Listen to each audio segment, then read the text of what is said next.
Hello everyone. Before we start, make sure to like and subscribe to the channel and leave a comment with where you're from and what time you're watching. That way, YouTube will keep showing you stories just like this one. Now, let's begin. This happened just last week during my last few days at home before heading back to college. I wasn't even sure if I should talk about it. But the more I try to forget, the more it claws its way back into my head. My parents had just moved after I graduated high school. They'd been planning to downsize for years, and once I was leaving for college, they finally did it. That meant I'd only been to the new house a handful of times. It was older, creaky, with that unsettling charm that old homes carry. When they first bought it, they gave me a quick tour. They pointed out the quirks, doors that stuck, noisy plumbing, thin walls. One thing they made especially clear was that the house didn't have a basement, just a crawl space for utilities. They were definite about that, so I never gave it much thought. The first night alone was a Tuesday. My parents had left for a week-long vacation, and I had the house to myself. That night, as I lay in bed, I started to hear something. A faint, steady tapping coming from beneath me. At first, I brushed it off, probably pipes or maybe the heating system. But the sound didn't stop. It was rhythmic, consistent, deliberate. The room I was sleeping in was on the first floor, so whatever I was hearing, it was coming from underground. I got out of bed and pressed my ear to the floor. The sound seemed to come from everywhere below me, like it was spread out under the entire house. What chilled me most was remembering that there wasn't supposed to be anything down there. Just dirt, pipes, and empty crawl space. Eventually the tapping stopped, and somehow I fell asleep. The next night though, it came back. Louder this time. Same rhythm. Same persistence. And while I kept telling myself it was nothing, my stomach wouldn't stop twisting. It felt wrong, unnatural. By the third night, it escalated. It wasn't tapping anymore. It was dragging and scraping, like something heavy being pulled across the floor, claws dragging along the wood. Every nerve in my body was screaming that it wasn't the house settling or an animal. It was too intentional. The next morning, I told my dad about it. He said to check the crawl space for animals. I didn't want to, but I forced myself. The entrance was beneath the porch. With my hands in the dirt, I opened it up, heart pounding in my chest. But the crawl space was empty. No animals, no signs of anything. Just dust and silence. That answer didn't satisfy me. If it wasn't animals, then what the hell was it?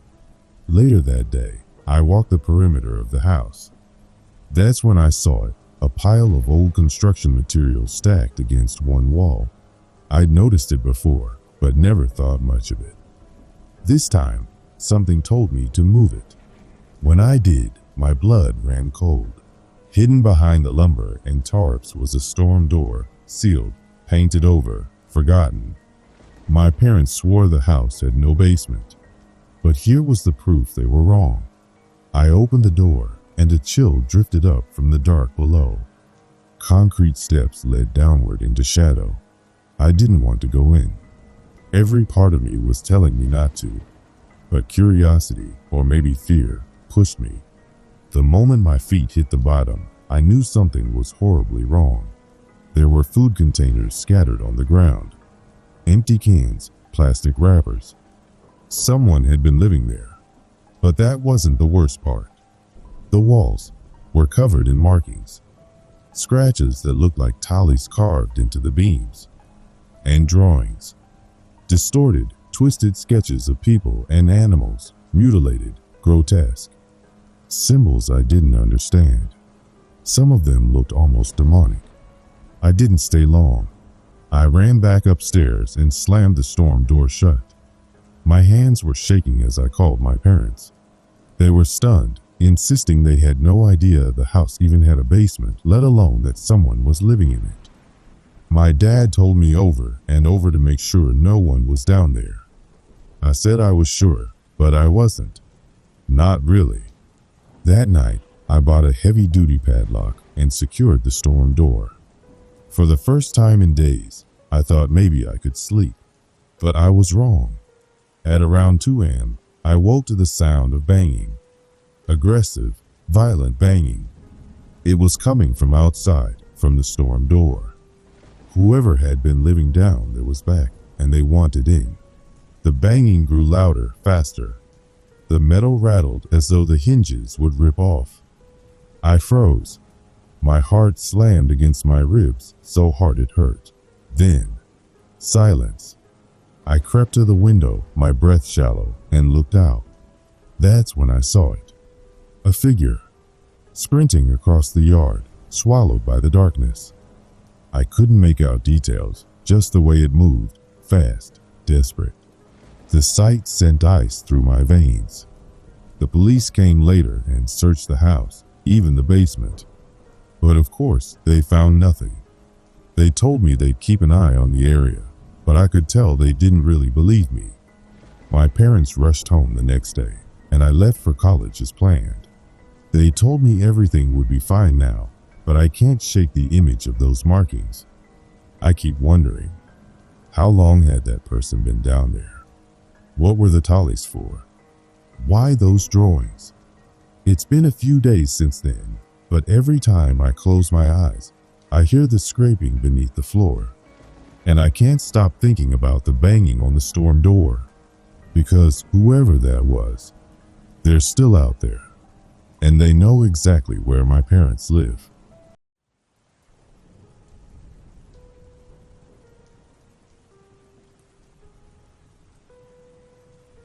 I grew up in a small, quiet town near the Montana-Idaho border, tucked away on the Montana side. Out here, nothing much ever happens. No big city noise, no drama. Just farmland, old highways, and silence. Honestly, that's why I never left. But what I'm about to tell you still haunts me, even though it happened years ago. Long before cell phones were glued to everyone's hands. Out here, time doesn't move like it does everywhere else. And maybe that's why this memory has stayed so vivid. It was late August, that strange in-between time when summer is fading, but the chill of fall hasn't fully arrived. I was driving my usual route to work, a lonely 2-lane highway that snakes through fields and hills. 15 minutes in, I noticed a car pulled off on the shoulder. A light blue, older model sedan. It wasn't running, no hazards, no one outside. Just sitting there, angled toward the ditch. As I got closer, I slowed down. No one in the driver's seat. No one in the passenger side. The back seats were empty too. Completely deserted. Now, out here, it's not uncommon for someone to break down and walk to the nearest farmhouse for help. So at the time, I didn't think much of it. I figured that's exactly what had happened. I had to get to work, so I kept driving. By the time I clocked out that evening, I'd practically forgotten about it. But driving home, my stomach sank. The same car was still there, in the same exact spot. But now, the driver's side door was hanging wide open. It hadn't been like that in the morning. I was certain. I slowed down again, staring as I passed. Still no one around. No footprints, no movement, no signs of life at all. Just a car with the door yawning open, like someone had climbed out quickly, and never came back. This time, I didn't shrug it off. As soon as I had signal, I called the non-emergency line. Told them exactly where I'd seen the car. The operator thanked me and said someone would check it out. The next morning, the car was gone. Just like that. I figured that was the end of it. But a week later, while eating breakfast, I turned on the local news and froze. Police were investigating a missing person case, a vehicle found abandoned on a rural stretch of highway. Everything they described matched the car I'd seen. They didn't release the man's name, only that he was from out of town and never made it to where he was going. No sign of foul play, no witnesses, just gone. I couldn't shake it. It bothered me more than I wanted to admit. I might have been the first, maybe the only person to report that car. And yet the way the story was being brushed off on the news didn't sit right with me. The curiosity ate at me. The next morning, I called my brother. I'll call him Benjamin. He's a firefighter in a nearby town, and around here firefighters and police often share information. I asked if he'd heard anything. He said they'd gotten a memo from the sheriff's office about an abandoned vehicle and a missing person, but no solid details. I pushed him, asked if police were going to search the area. He said maybe, probably. But the more I thought about it, the more invested I became. I don't even know why. It wasn't my business. But something about that open door gnawed at me. So I convinced him we should help. Within a couple of days, Benjamin had arranged for us to join an official search with a handful of officers, some firefighters, and me tagging along as the only civilian. We split into pairs, combing through the terrain near the highway, shallow woods, old irrigation ditches. The kind of place where someone could disappear without a trace. About an hour in, one of the pairs radioed in. They'd spotted something. We all converged at their location. Hidden behind brush, half sunken into the ground, was an old maintenance shack. Overgrown, decayed, almost invisible from the road. The lock on the door was snapped off. Inside, it was dark and damp. At first, it just looked abandoned. But as my eyes adjusted, my stomach turned. Empty water bottles, food wrappers, signs of recent use. Someone had been staying there. We spread out, looking for more evidence. One of the firefighters called us over to the back wall. That's when I saw it. A bullet hole. Clean, sharp, splintered edges in the wood. We searched for a casing, a slug, blood, anything to explain it. Nothing. Just that single, perfect bullet hole in a shack no one was supposed to be using. The officers radioed it in. Suddenly, their tone changed. This wasn't just a missing person anymore. The lead officer gathered us up and told us the police would take over from here. Then he looked at me, the only civilian, and said I needed to leave. I didn't want to. I felt dismissed, shoved out of something I'd stumbled into. But I didn't have a choice. Later, Benjamin told me the firefighters were asked to leave too. The police cleared everyone out. After that, silence. The news never followed up. The department had no further comment. It was like the whole case was erased. Weeks later, my curiosity pulled me back. I drove out to the exact spot. I remembered it perfectly. The stretch of highway, the ditch, the brush. I followed the irrigation ditches, retraced every step. But the shack was gone. I searched for hours. Nothing. No collapsed wood, no overgrowth swallowing the remains. Just empty land, as though it had never been there at all. I told myself maybe the county hauled it away. But why? Why erase it completely? Every August, when the air shifts and the days grow shorter, I think about that car, that shack, that bullet hole in the wall, and I wonder, did I witness the start of something horrific, something never meant to see the light of day? Or did I stumble into something so dark that the people in charge made sure it disappeared? Either way, it's never left me, and I don't think it ever will.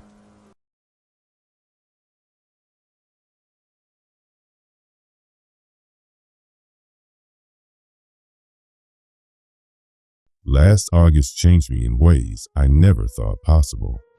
I've been camping my whole life, and I used to love it, especially solo trips. But after what happened that night, I don't think I'll ever step into the woods alone again. This all started with a tradition. My dad used to take me and my brother camping every year in mid-August. kind of a way to close out the summer before school started. Nothing fancy, just us, a fire, a tent, and the wilderness. I'm in my late 20s now, and even though life has pulled me in 100 different directions, that tradition has stuck with me. Sometimes my dad and brother still join, but most of the time, it's just me.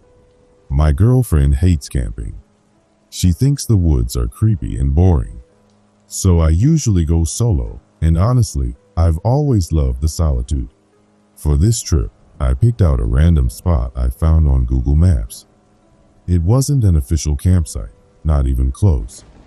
Just a clearing deep in the woods, far from trails, far from roads, far from anyone. Exactly what I wanted. Privacy, silence. The hike in took about 2 hours. My pack was heavy, but the weather was good, and when I finally found the clearing, it felt perfect. A flat stretch of ground, surrounded on all sides by towering pine trees, with a patch of sky open above me. I set up my tent, started a small fire, and that first night was honestly beautiful. I cooked some camp food, leaned back, and just stared at the stars. No sounds except the crackle of firewood and the distant calls of owls. I felt safe, alone, untouchable. The next morning, I decided to hike down to a river I'd seen on the map. I spent most of the day fishing. Somehow, I actually caught a brook trout, decent size too. I threw it in my cooler and started heading back to camp, feeling like I was really living the way my dad used to. But I'd made a huge mistake. I misjudged the sunset. What should have been a simple walk back turned into a hike through pitch-black woods. I had my headlamp, but out there, the trees swallow light. Every step felt slower than the last. Every noise sounded bigger than it should have. That's when I saw it. A light in the distance. At first, I thought I was imagining it. But no, it was real. A small beam, swaying back and forth like someone walking with a lantern or flashlight. Relief washed over me. Maybe another camper had made the same mistake. Maybe we could find our way back together. But as I stood there, watching, the light was moving toward me. I didn't want to scare them, so I called out. Just a friendly, "Hey, you camping out here too?" The light froze. It stayed completely still for a long, tense moment. My voice echoed through the trees, and then nothing. And then, without warning, the light shut off. I just stared at the spot where it had been, my heart pounding. For several seconds, there was nothing. No movement, no reply. Then, from the left, I heard it, crashing. Branches snapping, undergrowth tearing apart. Someone was running, full speed. Not toward me, not away from me, just through the woods, perpendicular to where I stood. The sound was violent, reckless, like whoever it was didn't care if they broke every bone in their body tearing through that forest in the dark. I froze. My headlamp suddenly felt like a target painted on my chest. Why would someone do that? Why shut off their light and then bolt? Why not just say something back? I pushed the thoughts away and forced myself back to camp, moving as fast as I could. I couldn't shake the feeling though. Something about it was wrong, too wrong. By the time I got back, I didn't even bother cooking the fish.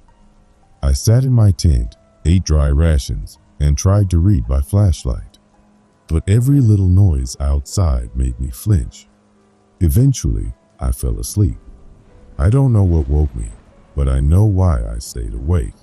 I unzipped the tent to step outside, and the moonlight was bright enough that I didn't need my lamp. That's when I saw it. A figure, 15 feet away, standing perfectly still. A human silhouette. Someone was just standing there, watching my tent. Every muscle in my body locked up. I couldn't breathe. I couldn't move. I just sat there staring while my mind screamed at me to do something. I reached for my switchblade and finally forced out a shaky, "Who's there?" The figure didn't answer. Instead, it charged. He sprinted at me with inhuman speed, letting out a scream that didn't sound human. High-pitched, ragged, unnatural. It was like a shriek and a laugh twisted together. He slammed into me before I could even process what was happening. We hit the dirt rolling. He wasn't throwing punches. He was clawing at my face like an animal, fingers digging, nails ripping into my skin. I slashed blindly with the blade. I felt it cut into his hand, and for a second, he howled, then scrambled off me. But instead of running away in fear, he bolted into the woods, shrieking and laughing at the same time. I sat there trembling, face stinging, blood dripping. I didn't even know if it was mine or his. Every second after that felt like an hour. I clutched the knife, listening, waiting for him to come back. But he never did. When dawn finally broke, I packed my gear with shaking hands and got out of there as fast as I could. I never looked back. I thought about calling the police, but what could I even say? A man with a scream that didn't sound human attacked me in the middle of nowhere. They'd think I was insane, but I know what I saw. He wasn't camping. He wasn't lost. He was waiting. And I think about that scream every single night before I fall asleep. Because it wasn't just a man's scream. It was something else. Something I never want to hear again. And I know, if I ever go camping alone again, I might.